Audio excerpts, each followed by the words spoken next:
মৌলভীবাজারের কমলগঞ্জ উপজেলার শমশেরনগর রেলওয়ে স্টেশনে আখাউড়া সিলেট রেল সেকশনে বন্ধ সকল রেল স্টেশন চালুকরণ সহ ৮ দফা দাবি বাস্তবায়নের দাবিতে আগামী ১ নভেম্বর সিলেট টু শায়েস্তাগঞ্জ রেলপথ অবরোধ সমর্থনে মানববন্ধন ও বিক্ষোভ কর্মসূচি পালিত হয়েছে। রোববার সকাল ১১টায় এই কর্মসূচি পালিত হয়।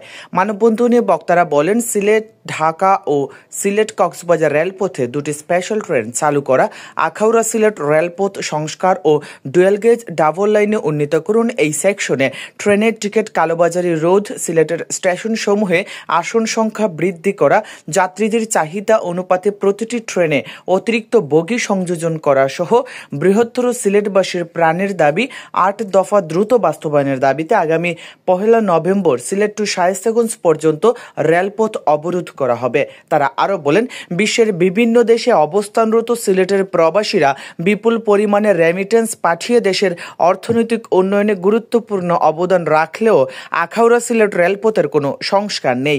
মান্দাত আমলের বগি ও ইঞ্জিন দিয়ে ট্রেন চলাচল এবং ঘন ঘন ট্রেন দুর্ঘটনা, রেলপথে ট্রেনের টিকিটের চরম সংকট, যাত্রীদের অবর্ণনীয় ভোগান্তি লেগেই আছে। তারা আরও বলেন, রেল স্টেশনের কিছু অসাধু মাস্টার ও কর্মচারীর যোগসাজশে একটি সিন্ডিকেট চক্র টিকিট কালোবাজারির মাধ্যমে দ্বিগুণ তিনগুণ টাকা হাতিয়ে নিচ্ছে।